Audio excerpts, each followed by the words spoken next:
नमस्कार, मैं मुनीश शर्मा। आप सबका पर्दाफाश न्यूज़ में बहुत बहुत स्वागत है। आज हम फिर वही बात करेंगे जिस पे हम कल चर्चा कर रहे थे। अब उसमें यही है कि ईरान का दावा है कि उनके 2 विमान और 2 हेलीकॉप्टर गिरा दिए हैं, लेकिन दूसरी तरफ अमेरिका अपने पायलट को ले जाने में सक्सेस रहा है। लड़ाई का कोई अंत होते नहीं दिख रहा है। अब लग रहा है कि अमेरिका ने इसको अपनी प्रतिष्ठा से जोड़ लिया है, युद्ध में कुछ तेजी ला रहे हैं, ऐसी बातें भी हो रही हैं। बाकी देश कुछ शांति के प्रयास में भी लग रहे हैं।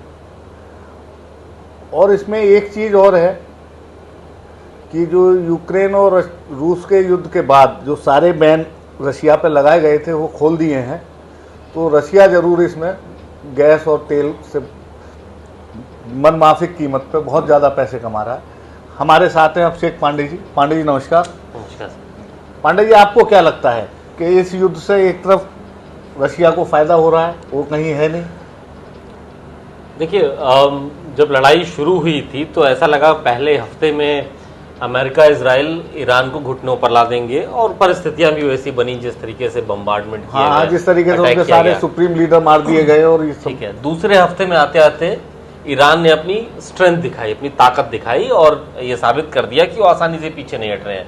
तीसरे हफ्ते तक जाते जाते अमेरिका को ये कहने पे मजबूर होना पड़ा कि हम अल्टीमेटम दे रहे हैं, 5 दिन का समय दे रहे हैं, 10 दिन का समय दे रहे हैं।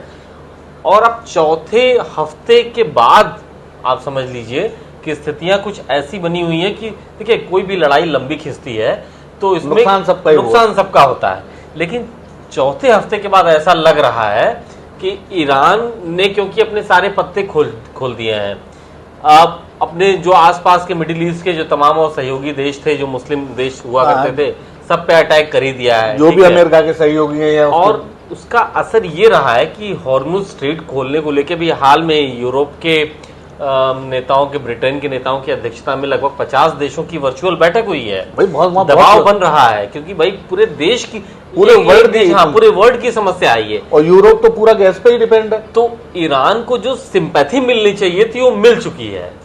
अब इसके बाद यह है कि सभी देशों को राहत चाहिए। अब आपने पूछा फायदा किसका? देखिए, इसमें जो सबसे बड़ा गेनर रूस और चीन है, ठीक है, लेकिन पूछा यह भी जा रहा है कि भारत की इसमें क्या स्थिति है, भारत को क्या मिला, क्या खोए, कितना फायदा कितना नुकसान। तो देखिए, इसका आकलन तो बाद में हो पाएगा, कितना फायदा कितना नुकसान, लेकिन ग्लोबल इकोनॉमिस्ट की अगर बात देखें, कई ऐसे लोग जो अर्थव्यवस्था का आकलन करते हैं युद्ध के बाद की स्थितियों को, तो अभी रूस के ऊपर से सैंक्शंस हट गए हैं। रूस ने भारत को अनलिमिटेड सप्लाई देने का वादा कर लिया है, सभी को दे रहा है, यूरोप को भी, सबको। भारत दुनिया की 4थी या 5वीं सबसे बड़ी रिफाइनरी, 4थी है, ठीक है, और भारत बहुत सारे देशों को सप्लाई करता है। तो आने वाले वक्त में भारत को इसका फायदा मिलने वाला नहीं पांडे जी, इसमें आप समझिए कि गवर्नमेंट की कोई रिफाइनरी नहीं है। पहली बात मैं आपको बता दे रहा हूँ, ठीक, सारी रिफाइनरी बस 2 ही बंधुओं की हैं, अडानी और अंबानी की। ठीक, गवर्नमेंट की पहले ओएनजीसी कुछ रिफाइनरी चलाती थी, वो जब से हमारी ये सरकार आई है उनकी हालत बहुत खस्ता है, बहुत खस्ता हालत में है। तो मुनाफा भारत में, अगर भारत सरकार या भारत के लोगों को होता तो हमें बहुत अच्छा लगता, लेकिन मुनाफा तो उद्योगपतियों का होना है। हम लोग तो भाई, अभी तो 5 स्टेट के इलेक्शन है, उसके बाद जब तेल के दाम बढ़ेंगे, गैस के दाम बढ़ा ही दिए, कॉमर्शियल गैस के दाम करीब 100-500 रुपये पिछले जनवरी से अब तक बढ़ गए। तो ये तो अभी 5 स्टेट के इलेक्शन है, इसमें कोई बम सरकार फोड़ना नहीं चाहती है कि पब्लिक इस बात से नाराज हो जाए। भाई पब्लिक भी जान रही है कि जब तेल जहाँ से 4-5 दिन में आ सकता था वो 50 से 55 दिन में आएगा, तो भाड़ा भी ज़्यादा लगेगा, इंश्योरेंस भी ज़्यादा होगा, तेल का रेट भी ज़्यादा होगा। बिल्कुल आपकी बात सही है ये कि बाकी देशों के मुकाबले भारत में स्थिरता इसलिए है क्योंकि चुनाव है, ये हर कोई कह रहा है। लेकिन आप ये समझिए कि भारत जैसे बड़ी आबादी वाले देश में, अमेरिका में पेट्रोलियम की कीमतें बढ़ गई हैं, यूरोप में बढ़ गई हैं, तमाम देशों में, साउथ एशिया के देशों में बढ़ गई, भारत में स्थिर है। भारत सरकार भले चुनाव इसके पीछे, असली खेल तो आप समझिए जो असली बदलाव है वो 5 मई को, वो जब युद्ध, एक लड़ाई एक स्थिति में निर्णायक होने की स्थिति में आएगा, डी एस्केलेशन होगा, उसके बाद की स्थिति, नई स्थितियां बनेंगी, नए देश बनेंगे, नए रास्ते क्रिएट होंगे, नई नीतियां बनेंगी। आप समझिए अभी नहीं, लेकिन आने वाले वक्त में जो भारत पर अमेरिका का जो दबाव था वो खत्म होगा, कम होगा। रूस के साथ फिर से एक बार बढ़ता हुआ दिखाई दे रहा है। तो मैं ये कह रहा हूं भारत को आने वाले दिनों में फायदा मिलेगा। हाँ, इसका आकलन कि युद्ध में हम कितना सफल रहे अपनी नीतियों को लेके, कि अभी हम खामोश हैं, नहीं बोल रहे हैं, ईरान से हमने दूरी बना रही है, ये आने वाला वक्त आपका फैसला सही था गलत ये बाद में तय होगा। लेकिन जो स्थितियां बदली हैं पूरे विश्व में, जो वर्ल्ड ऑर्डर बदल रहा है, उसमें भारत को आने वाले वक्त में फायदा जरूर होगा। दूसरी बात पांडे जी, मैं एक चीज बताऊं, ईरान ने एक लिस्ट बनाई है, कुछ मित्र देश, कुछ तटस्थ देश और कुछ शत्रु देश। अभी लिस्ट बाहर नहीं आई है, लेकिन उसका कहना है मित्र देशों को यथावत तेल, उनसे कोई टोल वोल हम उस पर नहीं लिया जाएगा। जो तटस्थ हैं उनसे टोल वो लेगा, और जो शत्रु हैं उनको वो वहां से नहीं जाने देगा। हम तो तटस्थ हैं क्योंकि नहीं, देखिए आप जो कहना चाह रहे हैं, पहले आप ये समझिए, ईरान की बार्गेनिंग की जो पावर थी वो अब खत्म होने लगी। युद्ध लड़ाई जितनी लंबी जाएगी, देखिए ईरान को मैक्सिमम क्या करना था, मजबूती के साथ टिके रहना था। उसने आसपास के देशों पर भी उसने अपनी पूरी ताकत दिखा दी है। अमेरिका और इजराइल के पास पैसे और हथियार की कोई कमी नहीं है, ठीक है। तो ईरान को अपनी पूरी फायर पावर उसने यूज कर दी। हाँ, उसने ये भी दिखा दिया है कि जो देश पिछलग्गू थे मिडिल ईस्ट के, जो ये सोचते थे कि हमारा आका आएगा और हमें बचाएगा, अब वो मिडिल ईस्ट के देश ये सोचने पे मजबूर हो गए हैं कि आका वाका नहीं आता है, आका परेशान है अपनी समस्या में, आपको खुद युद्ध, अगर खुद लड़ाई लड़नी है। हॉर्मुज स्ट्रेट जो है वहां से सिर्फ ईरान का नहीं, लगभग वहां से 5 और देशों बिल्कुल की सप्लाई चेन बनी, लेकिन 60% कब्जा उस पर, कब्जा उसी का। लेकिन जो मैंने कहा कि ना, जो प्रेशर अब ईरान पे वर्ल्ड ऑर्डर की तरफ से आ रहा है, 50 देशों की वर्चुअल बैठक हो गई, साउथ एशिया तो पूरी तरीके से ईरान पे आ रहा है, तो ईरान जो या आज जो एक तरीके से उसने अपना एक जो उसके साथ सिंपैथी थी, देखिए मेरा ये कहना है, जो सिंपैथी थी वो किल हो गई, इसलिए क्योंकि आपने पूरी दुनिया को चिकन नेक की तरह पकड़ लिया, परेशान कर दिया। नहीं, वो क्या ऐसा नहीं है। जब आप किसी भारत को मारोगे वो क्या करेगा? भाई देखिए, भारत को जो समस्या थी कुछ दिनों की थी, सप्लाई चेन दूसरी ऑल्टरनेट से मेंटेन होने लगी, तो जो जरूरत थी वो तो पूरी, कोई देश ऐसा तो नहीं रुका रहेगा। तो आने वाले वक्त में हॉर्मुज स्ट्रेट के लेकर के जो उन्होंने पॉलिसी बनाई है, मित्र देश, तटस्थ देश, शत्रु देश तो परेशान होंगे, कभी भी मिसाइल मार देगा।